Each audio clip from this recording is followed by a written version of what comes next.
From wherever you're watching us, it is 9 p.m. East African time. Government is saying there is no room for inconsistencies. Prime Cabinet Secretary Musalia Mudavadi says it must be a fit for purpose document. Plus tonight on the Cabinet, we feature former MP for Mwala, that is John Mtua Katuku.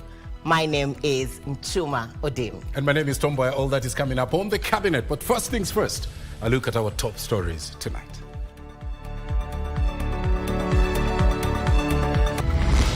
We demand that the National Treasury immediately releases funds owed to counties, failure to which the county governments will have no option but to shut down operations completely.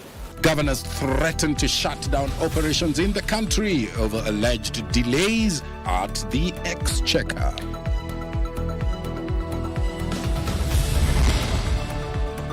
EACC summons Moi University Vice Chancellor over a graft probe.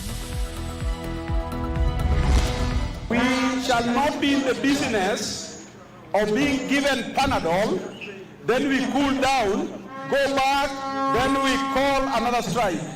This time, dons have instructed me that we sort these problems once and for all. Striking lecturers march in Nairobi streets demanding implementation of salary increment among other grievances.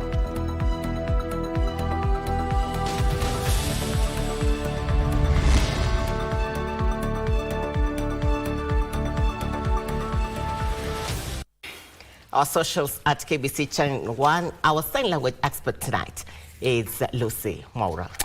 Thanks once again for joining us. Let's now go to our top story tonight. The Council of Governors has issued a stern warning to the National Treasury demanding the immediate release of funds owed to county governments, or they risk a nationwide shutdown of county operations within the next 30 days. Speaking after an extraordinary council meeting, COG Chairperson and Wajir Governor Ahmed Abdullahi said that county governments are yet to receive their allocations for the current financial year. As of today, 63.6 billion shillings remains unpaid for the months of October as well as November alone. But in a quick rejoinder, National Treasury has denied owing counties any money, saying the last tranche of 30.8 billion shillings was paid today. Ben Chumba is the one opening our coverage. At the heart of the crisis facing counties is the Unresolved Division of Revenue Amendment Bill 2024. When the bill passed through Parliament, it has yet to be signed into law, leaving counties in uncertainty. Governors are warning that without funding, essential services could grind to a halt. We demand that the National Treasury immediately releases funds owed to counties, failure to which the county governments will have no option but to shut down operations completely.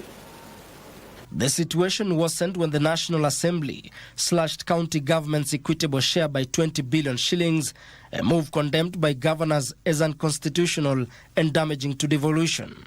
This goes against the Supreme Court's advisory reference number 3 of 2019, which stipulated that Parliament cannot pass an appropriation bill before finalization of the Division of Revenue Bill.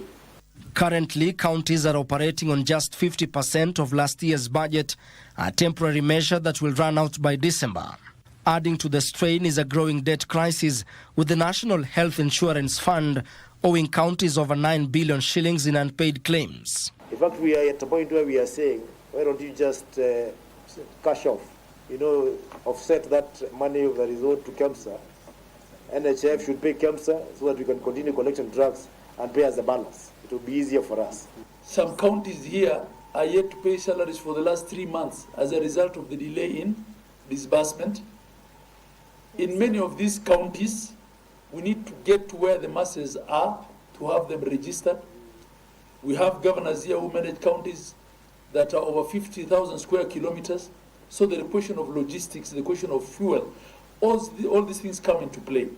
Treasury has, however, denied the claim, saying the last bunch of 30.8 billion shillings owed to counties has been released today. The Council of Governors is now calling on the Senate to urgently pass the county allocation of revenue bill. With resources running low, counties are facing an uncertain future and the clock is ticking on vital services. Ben Chumba, Prime Edition. From that story on the threats by governors in a shutdown to the graft bit, Moi University's Vice Chancellor Isaac Kosgei and 3 senior officials from the university have been ordered to appear before the country's anti-graft body in a 2.1 billion shilling graft-related case. Now, the Ethics and Anti-Corruption Commission has summoned the 4 to appear in person on Wednesday at their offices in Eldoret. They are accused of embezzlement through fraudulent infrastructural projects, which has paralyzed operations at the institution. Here now, here's that report. The crisis at Moi University, currently on its knees, has attracted the interest of anti-graft body EACC. And on Monday, EACC issued summons to the Vice Chancellor Isaac Kosgei, the Chief Accountant Egla Samoi, Head of Procurement Wilson Bett, and Head of Development Unit Moses Kipkulei. EACC ordered the 4 to appear in person for an interview and statement recording at their offices in Eldoret on Wednesday. The Commission spokesperson Eric Ngubi in a statement says they have confirmed, besides allegations of presiding over a corruption den at the university, the Vice Chancellor is also facing accusations of attempting to interfere with the ongoing investigations and obstructing the Commission's work by failing to submit crucial documents, despite several reminders. Additionally, EACC wants the VC and the 3 officials to furnish them with the original minutes of 18 meetings of a special meeting of the Council held on diverse dates between August 2017 to January 2024. Further, they want the original copies of the approved institutional budgets for the financial year 2016-2017 to 2024-2025, signed contracts between the university and contractors for Phase 1 and 2 of the proposed construction of the library and public health, dentistry and nursing. In EACC radar are 11 tenders touching on the proposed construction of the School of Public Health and Dentistry and related works at the College of Health Sciences, proposed construction of Phase 11 of a library and procurement of consultancy services for the design, review and supervision of the proposed Digital Innovation Center.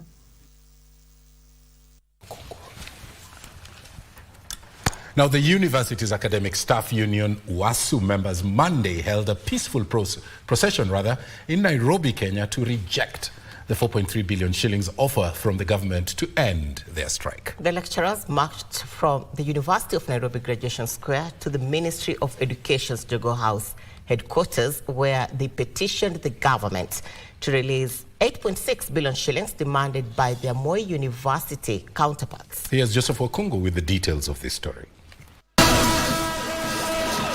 For the 19th day in a row, striking university dons boycotted lectures Monday to participate in a procession to present their grievances to the government that has sent them down tools, leading to a paralysis of learning in country's public universities.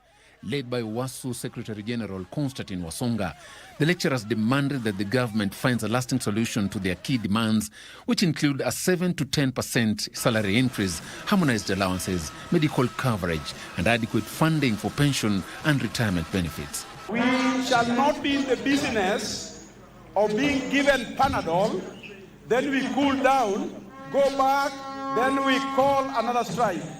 This time, dons have instructed me that we sort these problems once and for all. The problems have been well stipulated. Please honor the return to work formula fully, and you'll have dons back to class. The stalemate between the government and striking lecturers has persisted since October 29th, with latest attempts to end it failing after WASU rejected a 4.3 billion shillings offer, terming it manipulative. We have clarified to the government that the cost of the basic pay is not 4.3 billion. It is 9.7 billion. And we are not cooling down any stool. the Dons began their procession at the University of Nairobi Graduation Square before marching to the National Treasury and the Ministry of Education headquarters, where they presented their petitions. And I have received your petition. Here it is.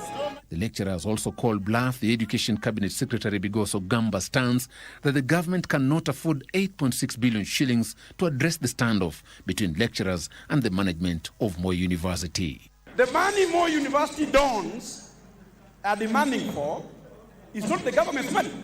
It is their money. For the last 7 years, the university management deducted their money and failed to remit. If the government does not have their money, let them close down Moi University. Solidarity forever! Joseph Ohungu for Prime Edition. Well, we'll be tracking that story for you. And on that note, we are taking our first commercial break. It must be a fit-for-purpose document. That's what the Prime Cabinet Secretary is saying about our foreign policy. Stay with us. The details coming up shortly.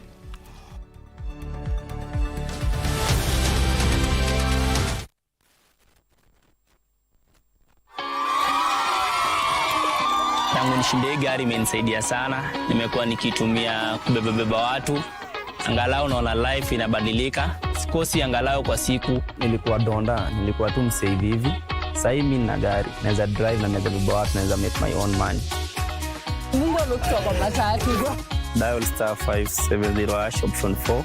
Hapo kuna Pro Box. Na ina feel poa sana kuendesha gari ambayo unajua imechangia pakubwa kusaidia society.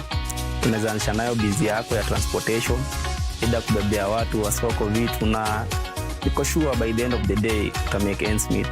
Dial *570# option 4 na Pro Box ya kushindaniwa.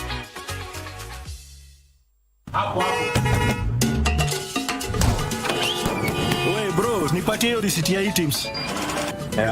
Wazi. Cheki mimi sina ado hizo Excuse, nilete receipt yangu ya items. Asante.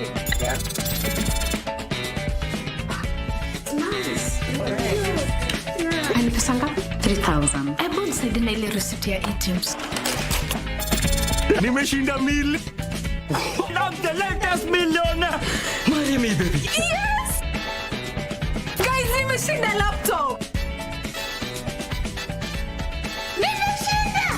Nimeshinda TV 50 inches.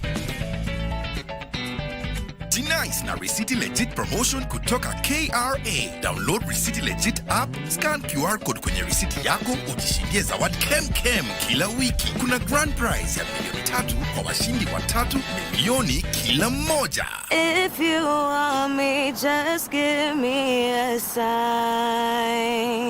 Alliance Francaise held a vibrant celebration of diverse musical expressions, fostering cross-cultural connections along the Nile from Kenya to Sudan.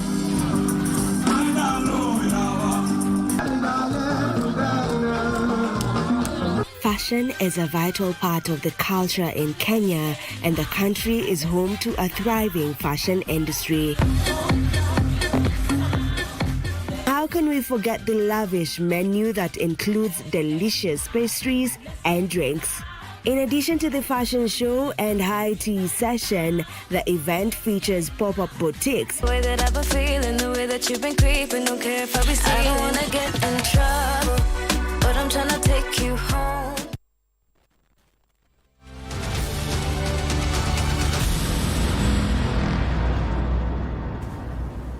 Welcome back. Now, on to that foreign policy story, Tom. That's right. The government has emphasized that Kenya's foreign policy 2024 must uphold diplomatic integrity and adapt to the evolving global geopolitical landscape, as well as pressing diplomatic realities. Prime Cabinet Secretary Musalia Mudavadi said on Monday that the policy will have no room for inconsistency, maintaining it must be fit for purpose document as the nation redefines its approach. Well, he was making those remarks on Monday here in Nairobi, Kenya, during the Stakeholder Validation Forum on the draft foreign policy document. Nancy Okwari with the details. Prime Cabinet Secretary and the Cabinet Secretary for Foreign and Diaspora Affairs, Musalia Mudavadi, has underscored the need for the public to be actively involved in the ongoing review of Kenya's foreign policy of 2014. Our foreign policy has been detached, mysterious, and closed to the public, making it actually foreign to Kenyans. We have decided to break from this past situation and take foreign policy to the people to ensure that we move along with Kenyans in our diplomatic engagements. Kenya's first foreign policy since independence was published in 2014, providing a reference point on the country's foreign relations. We must continue to work with the existing through the responsible and innovative use of the existing fabric. We must repair the existing and make it more functional. In the revised draft document that has been in the pipeline for 7 months now, part of the 10 objectives is to protect Kenyan sovereignty and territorial integrity, promote and protect the country's image and prestige globally, while giving prominence to matters peace and security diplomacy, economic and commercial diplomacy, global governance, among others. Various stakeholders, however, expressed concern over issues they feel are not clearly outlined, including steps the Ministry of Foreign and Diaspora Affairs intends to take to protect Kenyan workers in the diaspora. And we have seen that many of the cases, many are crying, posting themselves in TikToks, social medias, especially like the youths who are in areas like Qatar, Saudi Arabia. So very soon you're going to be coming up with an app that we are able not just to track where Kenyans are, but it's a platform in which they can express what they're going through. We need to relook at these focus areas and say to ourselves, how do they reflect the priorities that this country has? Somebody mentioned agriculture, for instance, is not mentioned. There's a lot of things. The informal sector is not mentioned. And one area that I would like to propose for focus is to go beyond the peace and security principle and begin to talk about concrete steps around disarmament, arms control, and the reduction of the use of lethal weapons. The draft document will also be presented to Parliament for further consideration and later a high-level retreat with the President before the official launch in December. Nancy Okware, Prime Edition. The government is tonight announcing a nationwide international job recruitment exercise beginning Wednesday of next week. That is just 1 week and 2 days from today. That is the Cabinet Secretary for Labour and Social Protection, Dr. Alfred Mutua, said the exercise to be undertaken across the 47 counties will minimize inconveniences for job seekers. Tess Mutai reports. The nationwide international jobs recruitment will be rolled out in Machakos before spreading to other counties. We are going to begin the national recruitment to every county, and this will begin this coming week on Wednesday. The first round that will take us for 2 months will take us to about 20 counties. The rest of the recruitment will now continue early next year. We have narrowed down to what we are sure is available and easy to be able to recruit and send people, and so we are looking at 21,000 jobs. The Cabinet Secretary for Labour and Social Protection, Dr. Alfred Mutua, noted that they have narrowed down jobs that are available and easy to recruit job seekers. The type of skills that are being looked for, we've got there's need for housekeepers, housemaids, people to undertake car wash, and a huge chunk of jobs that are available are for cleaners, people to do basic cleaning in restaurants or in office buildings for cleaners. They're looking for drivers, even disc jockeys, service crew, there's people working service crew, mechanics, construction workers in high demand. The CS explaining the main purpose of the exercise countrywide. So the plan is to go to every county to be able to reach out to 90. We cannot have young people who are looking for work coming all the way to Nairobi to look for different opportunities. So it's not from one country. These are jobs from very many countries. He further noted that they had analyzed the jobs that have demands and have been given to the Kenyan government and the Kenyan recruiters to employ Kenyans. CS Muchuma said that interviews are free of charge. However, there are some opportunities where people will need to pay some money for processing. Kenyans have been urged to show up fully prepared for job interviews in order to secure a chance in getting a job position internationally. For Prime Edition, I am Teresa Mutai.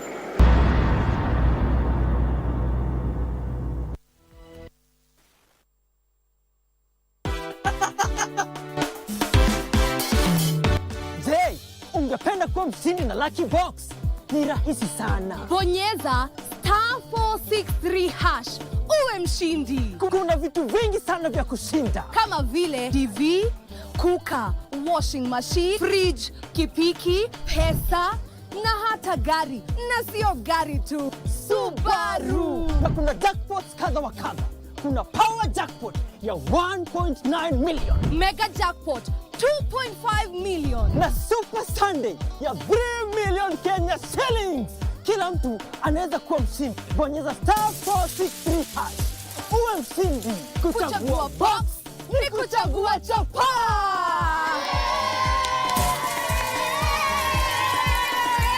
Kumbuka, kila unapocheza Lucky Box unasaidia watoto kusoma.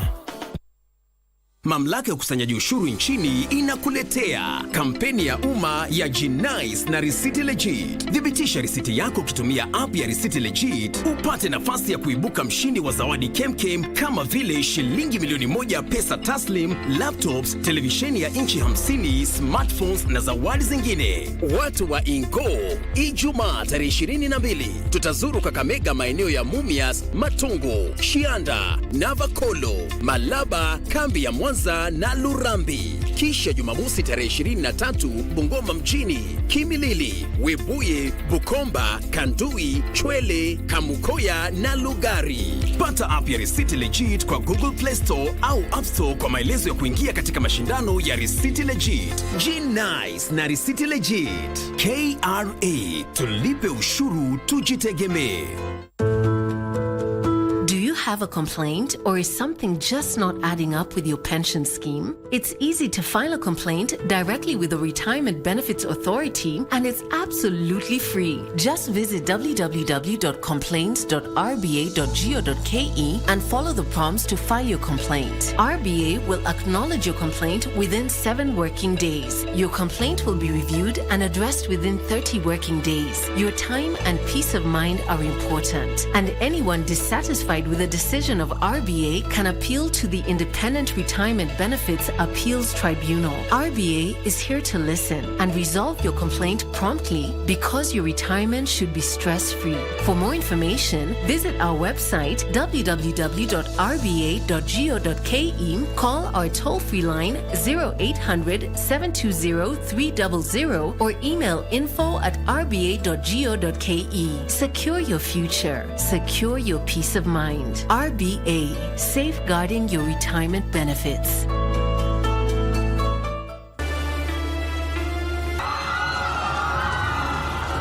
Kwanza hatujui ni akina nani na nia yao hapo alikuwa ni nini. Usamweka kama mfereji. Niambia fanya nini, maana watu washaanza kwenda zao. Tutakalosema mniache mimi nitamjibu. Sawa jamaa. Wataka kujitoa? Nani asiyejua kwamba wewe ndio uliyepanga haya yote yatekelezwe? Nini? Au labda aweza kuwa amepanga na wale wagongaji kisu wa mdunge ili uonekane uongozi wako na dosari.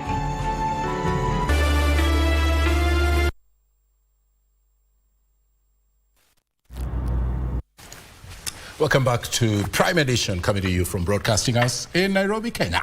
On to environmental matters. The high-level segments of the Conference of Parties kicked off today with the formation of 4 ministerial committees to thrash out the 4 thorny items likely to derail the talks. That's right. The 4 committees will be co-chaired by climate ministers from developing world and developed nations. African group of negotiators says that 4 teams will seek consensus on matters of adoption, carbon markets, mitigations, and the new collective quantified goals. This comes even as the Pan-African Climate Justice Alliance called for the inclusion of health in the national adaptation plans. Here now is that report. Delicate part of COP29 got underway today with the formation of ministerial committees that are supposed to iron out the 4 thorny issues that have been identified so far. We'll be keeping an eye on the chimney just to see the sign of that white smoke, and we'll be here to tell you. The critical phase of the Conference of Parties got underway at the COP29 today with the opening of the high-level ministerial meeting, which will be attended by ministers from the parties to the United Nations Convention on Climate Change. The closed-door high-level meetings will see ministers pick up from where the technical committees left last week after failing to agree on a number of issues. So last week really was so much haggling over issues, and we will look forward to our ministers guiding and leading this process. As Africa, we have yesterday briefed our ministers during the African Ministerial Conference on Environment. We provided them all the technical issues that are currently under discussion, the contentions, the Africa's red lines, and we are hoping that our ministers will engage constructively. Today, the 4 teams were formed, each co-chaired by a minister from the developing and developed nations to help accelerate the negotiations. The chair of the African Group of Negotiators, Ali Mohammed, says the 4 sticky issues are adaptation fund, new collective quantified goals, carbon markets, and the mitigation measures. Mitigation, difficult because Africa and most of the developing countries don't want to be given and take new targets unless those targets are followed or supported by commensurate financial support. Our development partners are pushing, developed party countries are pushing those issues. We are resisting, and we are saying no more obligations without commensurate support. Ali says African countries have also raised concerns with the low adaptation fund, with only $61 million pledged so far towards adaptation measures. Today was the Health Day, with data from the World Health Organization showing that more than 250,000 people are dying every year due to calamities caused by climate change. Until we see health reflected in the new collective quantified goal here in Azerbaijan, and also as we move to Brazil, ensuring those goals are reflected there and are part of the global conversation on financing, loss and damage and all these things, and that Africa really looks at adaptation for saving people's lives, we shall not rest. This is the purpose. Climate change has a direct impact on our health, on health of the people. The vector-borne diseases appear like malaria, appearing where they never used to appear. These are the manifestations. So there is no doubt that we need really to address this issue, whether it is in adaptation or mitigation. Health experts are now calling for the inclusion of health in the development of new adaptation plans that are being discussed at the COP29. From COP29, I'm O'Brien Kimani. Now, moving on, the judiciary is calling for an increase in funding for child justice programs to enhance protection of children's rights. This was a clarion call during the commemoration of the 35th anniversary of the United Nations Convention on the Rights of the Child in Nairobi. The Chief Justice, Martha Koome, called for concerted efforts to enhance implementation of the Children's Act 2022 to strengthen the child court user committees and advance trauma-informed as well as child-centered courts. John Kahiro with the details.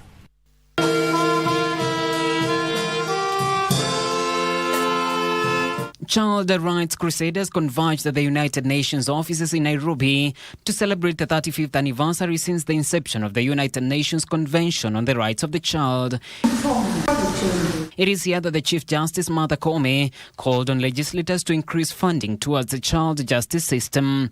I call upon our parliamentarians, the executive, and development partners to increase funding and support for child justice. A really important part of this as we go forward is to help Kenya make sure that the rights of the child as guaranteed in the CRC are translated not just into programs on paper, but programs that are funded regularly and through the budget.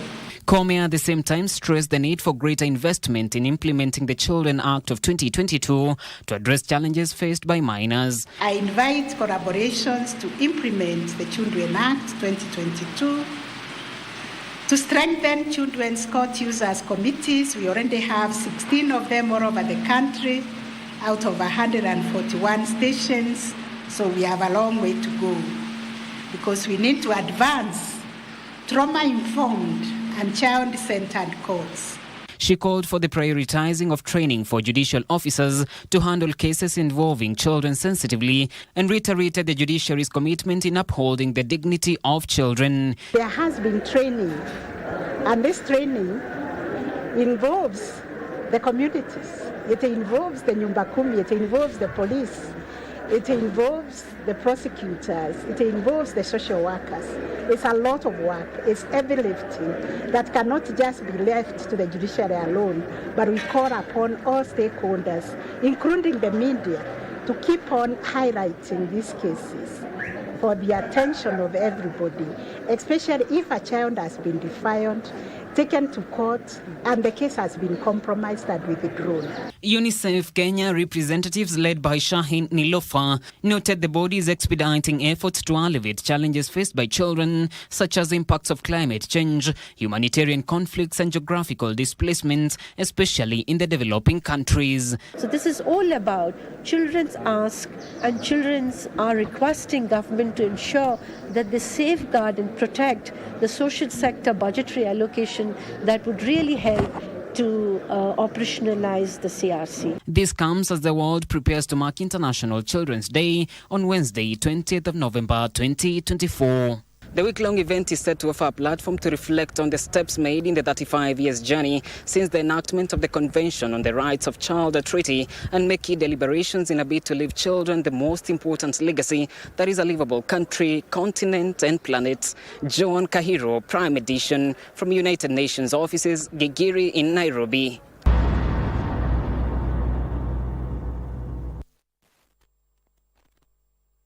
Rahisisha uwezo wako wa ushindi kwa kukuwa memba wa Loto Moto, na ni rahisi. Dial *570#. Ukiwa memba ni rahisi kufika kwenye jukwaa hili ili kujaribu mchezo wetu wa Loto Moto Show. Pia kama memba unajipa nafasi rahisi ya kuingia kwenye promotion zetu zinazokupa nafasi ya kujishindia chapaa na zawadi kibao kama TV, friji, pikipiki, mashamba na pia magari. Kuwa memba ni *570#. Tushinde kama memba. MSMEs are at the heart of driving the government's bottom-up economic revolution, one business at a time. So as young people, inabidi tunajituma. Ukipata 500, unajua ile 500 nikipata ile 500 nitaweka itoshe. Ninunue kale kama mashine yenye nataka kununua, ninunue kompyuta yenye nataka kununua. Yaani nang'ang'ana tu. From local hustlers to game changers, building dreams and growing teams through job creation, tech innovation, and financial inclusion. Is the Hustler Fund the spark fueling the fire for economic transformation? Join us on Tuesday at 9 p.m. on The Shift as we talk to MSME Principal Secretary Susan Mangeni to find out if these small businesses are igniting big solutions. The Shift.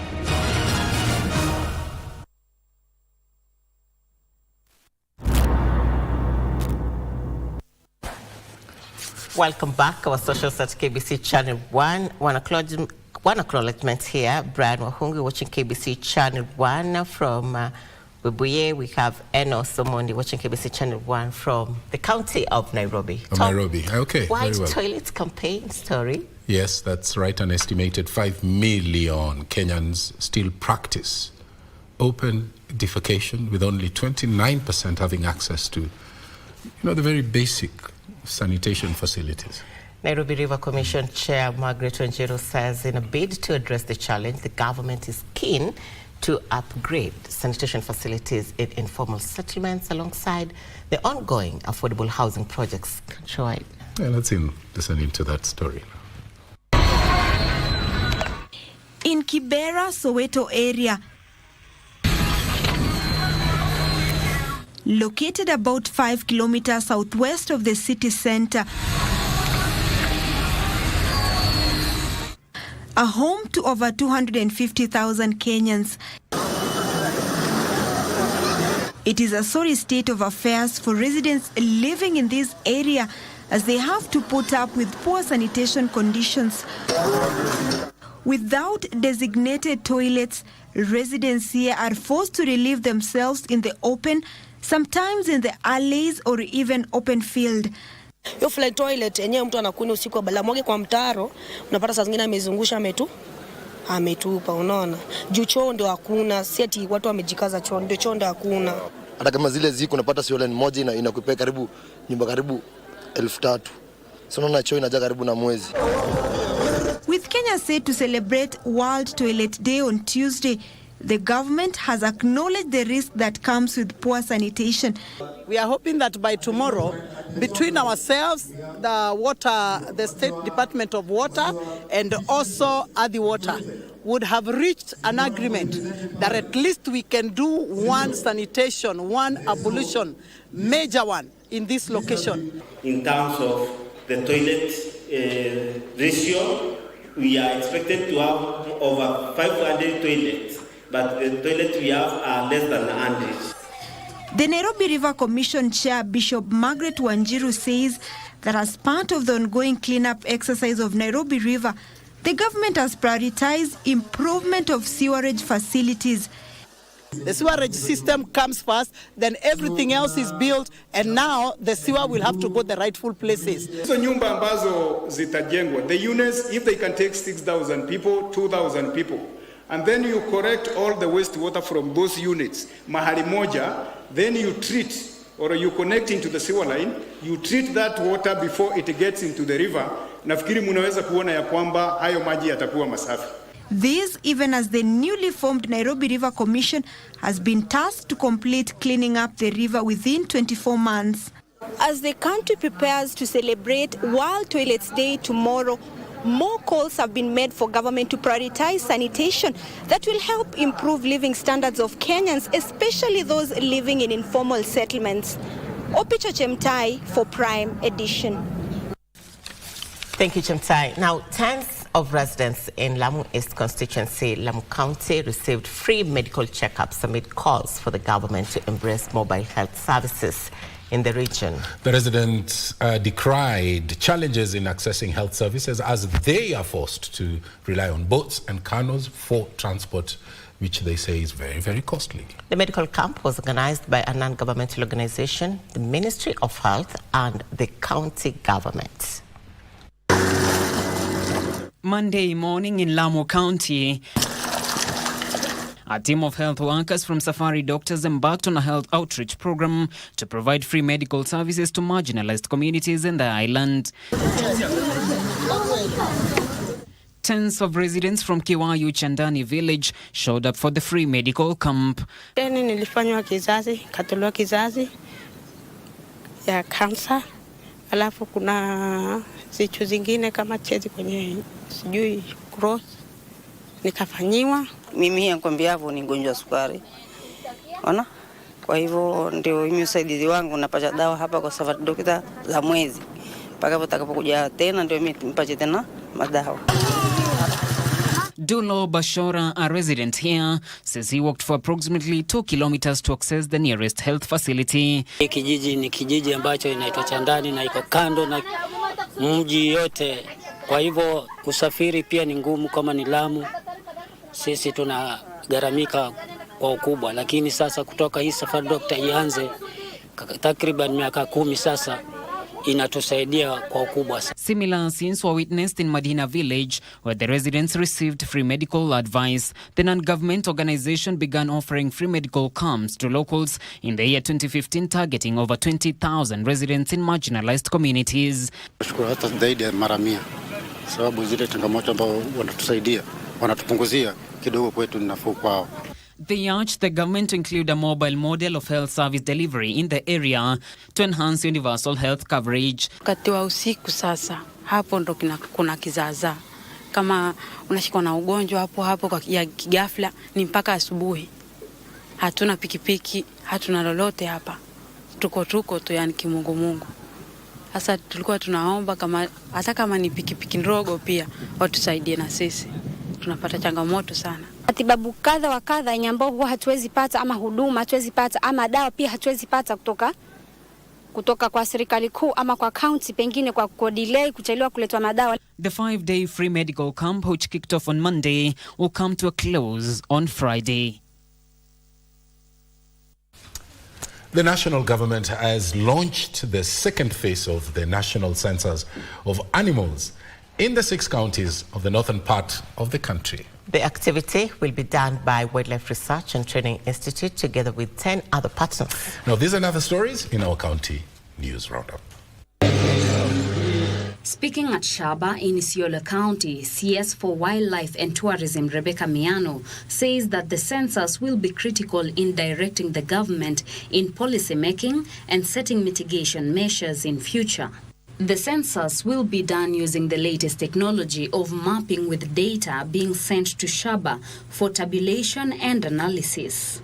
When we get this data, it is able to inform the policies, the legislation and strategies that we come up with, and also data-based solutions to address any challenges that we may have in the wildlife conservation. And chaos erupted at Kirinyaga County Assembly chambers between 2 opposing sides on the planned removal of the current majority leader, Daniel Kibinga.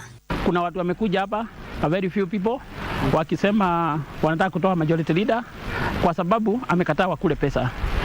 Wengi wao wameintimidate executive, wanataka watolewe pesa kwa budget, wapewe waeke kwa mfuko, juu Kenya wanatafuta ni pesa na tumbo zao zimewapeleka bunge.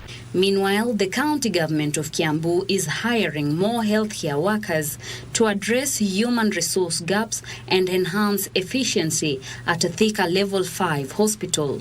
Recently, we advertised 1,200 to 1,500 jobs to recruit new healthcare workers to be able to meet the needs of the county, so that we offer efficient healthcare and quality healthcare to our people. Elsewhere, health facilities in Bondo sub-county have registered improved services. This is according to members of the public who gave their opinion on health delivery in the county through a recently introduced virtual survey by a community-based organization. The Mabox that is there, that has been mentioned, it's just an online platform where rights holders give feedback of how they have received services. And former employees of Mumia's sugar company are urging President William Ruto to fulfill his promises regarding their compensation, which he made during his visit to the Western region. The ex-employees have acknowledged the progress made towards reviving the once thriving sugar industry. Chenye ningependa kuambia rais ni hii. Mumias haitawahi peana mtu bonus kama haina wakulima. Kwa sababu vile tunaongea saa hizi haidevelop miwa yake.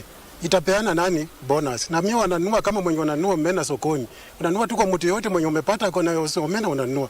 Hivyo ndio Mumias inafanya kazi. Finally, members of Bunge la Mwananchi have sought to clarify what they have described as misleading information involving Garissa County officials and the politicization of a security matter.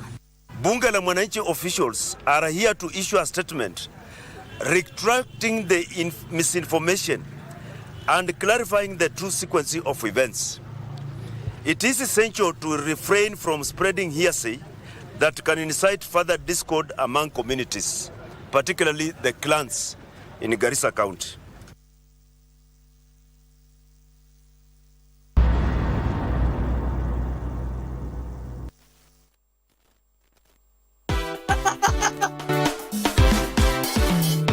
Je, ungependa kuwa mshindi na Lucky Box?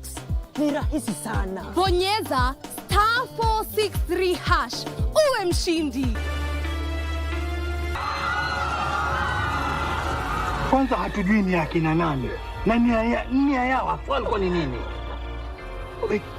Usamweka kama mfereji.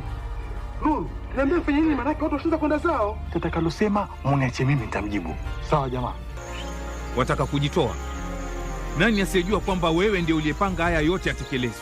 Nini? Kila mtu anaweza kuwa mshindi. Bonyeza *463#.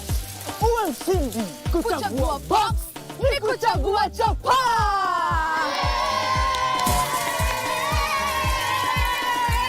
Kumbuka, kila unapocheza Lucky Box unasaidia watoto kusoma.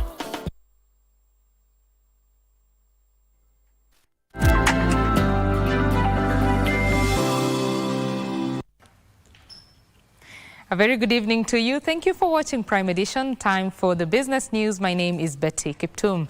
Now, the National Treasury has assured that it is taking concerted efforts in reducing graft and improving efficiency in tax collection and implementation for the country to realize savings in funding its fiscal obligations.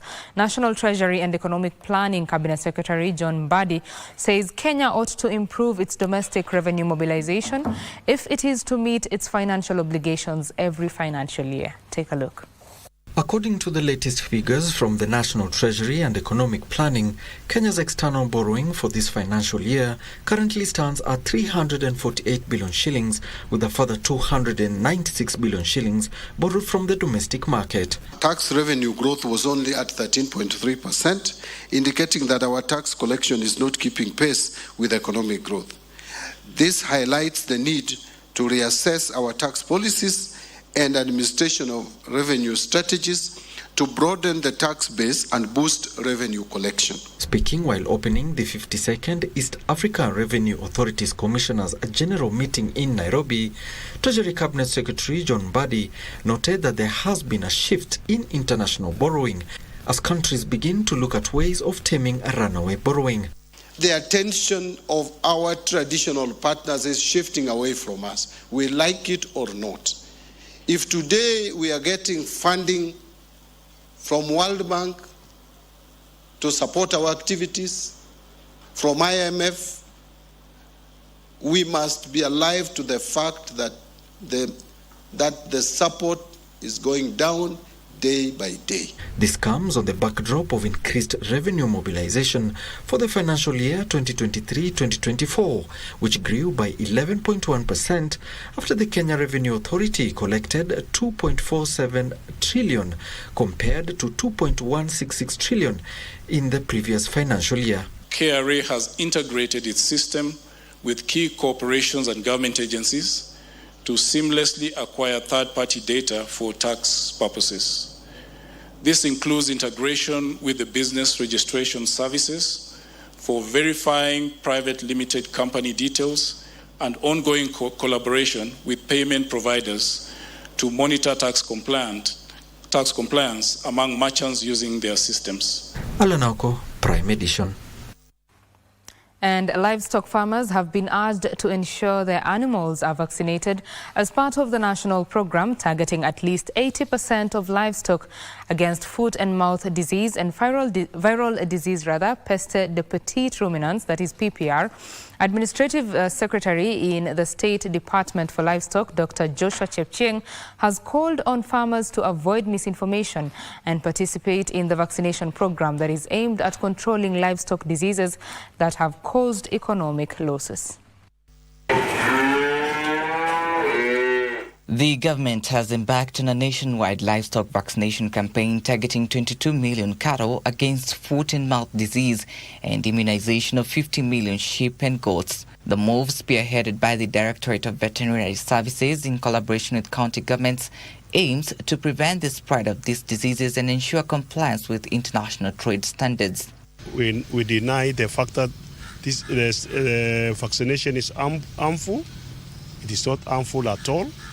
It is for good intentions. We are the ones who are producing these two vaccines.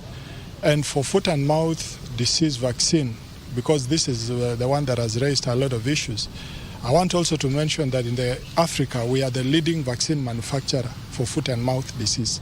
And this vaccine, we are not just producing for the country, but we are also producing for the whole of our region and Africa as a whole. They argue that the previous outbreaks have severely impacted the dairy sector by reducing milk production and triggered export bans, thus the necessity to safeguard livestock health and productivity. Devastates the dairy sector in terms of reduced milk production. In addition, To control the disease, there is a imposition of movement controls, quarantines, that disrupts markets. So you can see the consequences of an outbreak of foot and mouth disease.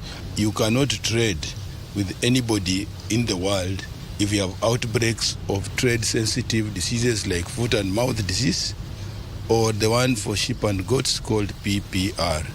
So for the government to initiate vaccination of animals, it is extremely important for the Kenyan public to know that vaccination of animals is historical. The national government is set to supplement counties that are unable to mop up enough resources to ensure the campaign's success. Trevor Ngendo for Prime Edition.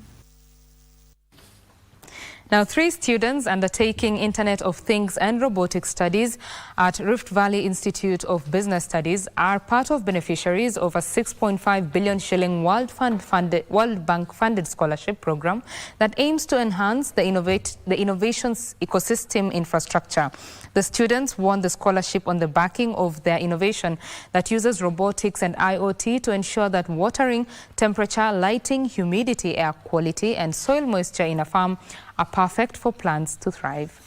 The innovation is a system that monitors a farm by accurately regulating the conditions best suited for the particular crop. It consists of a set of sensors and modules which collect data and trigger the system to control the farm and ensure proper agronomic conditions.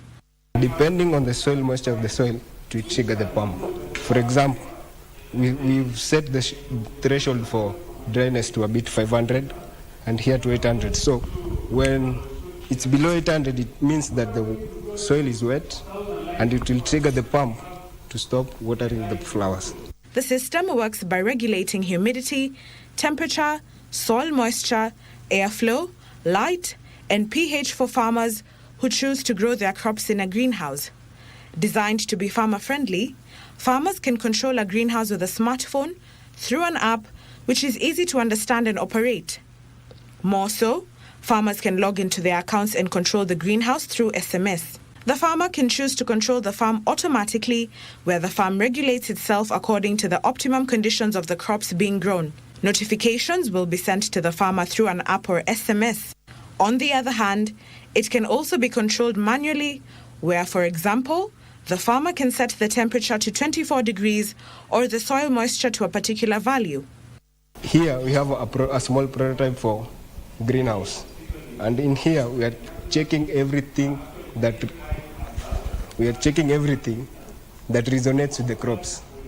One being the temperature of the soil, number 2 being the temperature of the environment, and number 3 it's also the humidity that's in the greenhouse. The innovation is also intended to make farming attractive to the youth, make the venture less labor intensive, reduce costs, and conserve resources such as water and soil.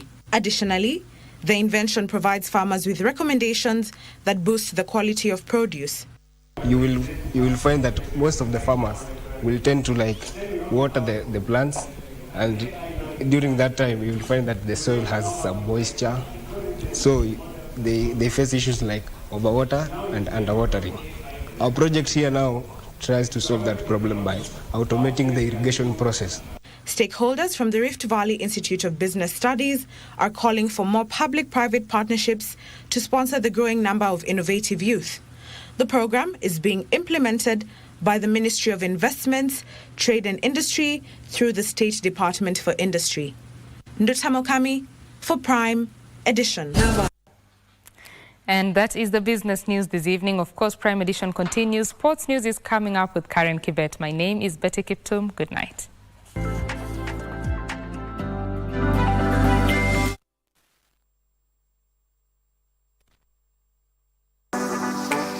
Hii season hatuchezi tu, tunasaidia na tunashinda. Kupitia *570# na kuchagua option number 4, you stand a chance ya kujishindia this beautiful, sleek Toyota Probox.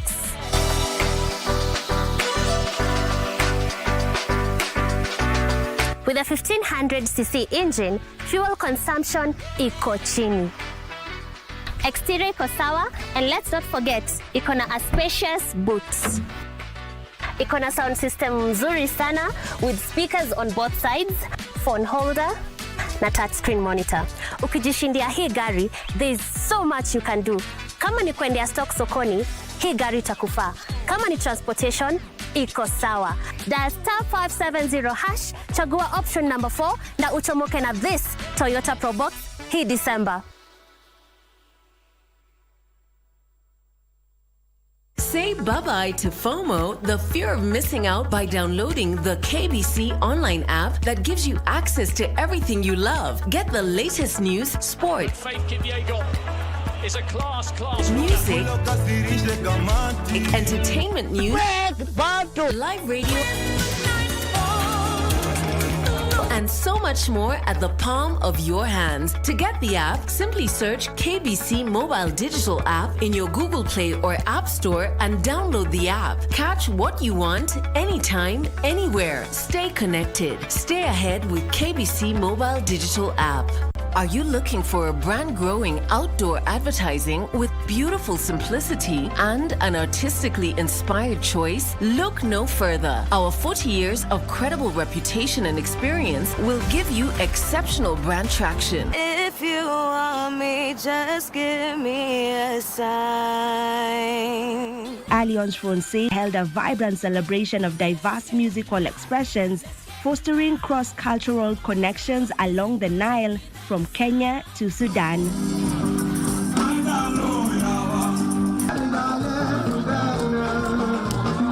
Fashion is a vital part of the culture in Kenya, and the country is home to a thriving fashion industry. We are located at Corner Plaza, 4th floor on Parklands Road. TikTok. Get your brand on the talk with City Clock.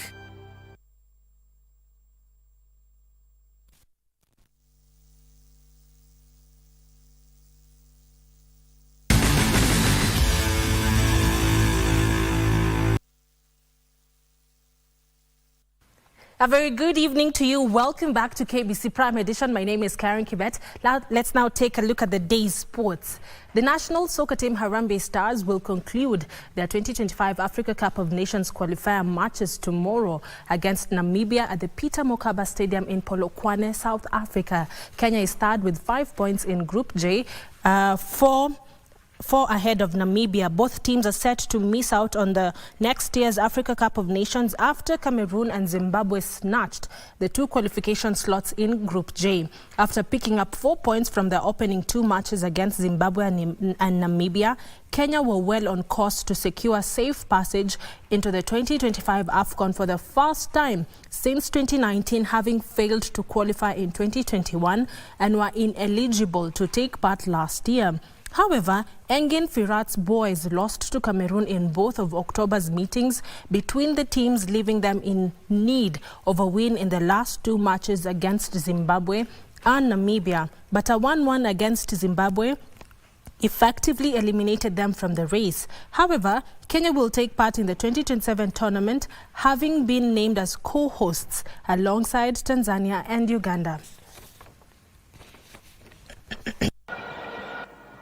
Chauhan and Nikki Patney were crowned winners of the Nyali Junior Golf Series in the boys and girls categories, respectively, during the series final held at Nyali Golf Club, Mombasa. Shea Chauhan won the boys aged 12 to 14 years competition after posting 546 points, while Ayman Hassan finished second after garnering 686 points. Nikki Patney returned 808 points to emerge the victor in the girls category, edging out Kanika Shah and Ivana Wanjiku, who were ranked in second and third places respectively. Niall Chauhan won the boys aged 8 years and under, as Craig Fassler was placed second in the category. Ivan Klee won the corresponding competition among the girls after posting 88 points. A total of 60 players took part in the championship, intended to discover and nurture upcoming golfers in the coastal region. I'm very happy and I want to become the future Tiger Woods. But nearest to the pin on hole number 3, and I got the overall boys winner. I am happy to accomplish these things. It's been a very fun journey, And in the future, I hope to go pro one day and play in the PGA. Would like to thank also Nyali Golf and Country Club to give the opportunity to all these juniors from the coast region to come and play and have the course available for us. And finally, Kenya's double Olympic champion Beatrice Chebet won the 2024 Cross Internacional de Italica in Sevilla, Spain. The three-time world cross-country champion led from gun to tape and finished alone in a strong 23 minutes and 32 seconds. Kenyan-born Daisy Jepkemei, representing Kazakhstan, took second position, clocking 23 minutes and 59 seconds, while Uganda's Charity Cherop recorded 24 minutes and 35 seconds to finish third. Chebet, who has won every race she has competed in this year, holds the 10,000-meter world record after clocking 28 minutes and 54.14 seconds at the Hayward Field in May this year during the Diamond League. Chebet is a World Athletics Female Athlete of the Year nominee for 2024.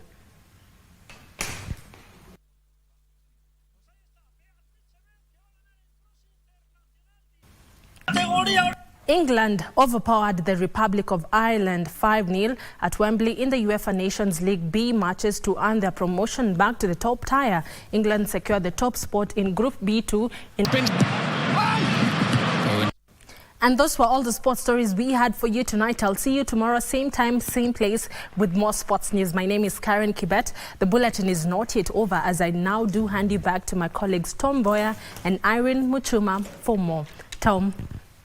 Many thanks indeed, Marakwet, for that sporty update. Of course, earlier on, Betty Kiptum was there to give us the day's business. We wish to sincerely apologize for not being able to bring you your favorite weekly feature, The Cabinet. We are working on some hiccups we've encountered, and we undertake that we'll be airing that story, particularly on the former Mwala Member of Parliament. Thank you. Thank you so much for your time. Thank you for your feedback on our social media platforms. I'd like to do quick acknowledgements. Paul Kuria, Gamalail Babayao, Martin Mwangi, Reni Rail. Thank you so much for keeping it KBC Channel 1. My name is Muchuma Odim. And I am Tom Mboya. We will be back again tomorrow. From Nairobi, Kenya, good night. And take care. Good night.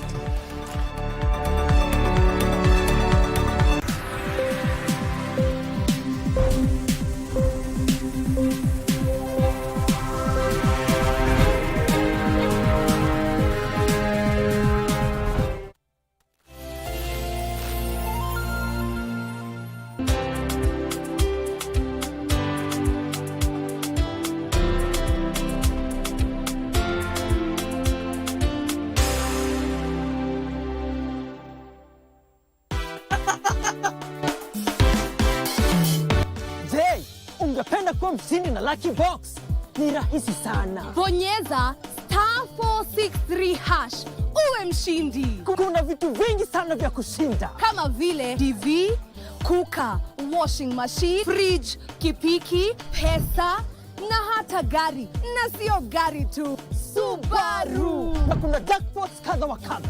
Kuna power jackpot ya 1.9 million, mega jackpot 2.5 million, na super Sunday ya 3 million Kenya shillings.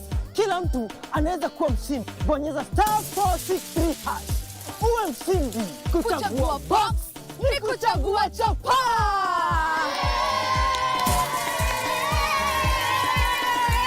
Kumbuka, kila unapocheza Lucky Box unasaidia watoto kusoma. Say bye-bye to FOMO, the fear of missing out, by downloading the KBC Online app that gives you access to everything you love. Get the latest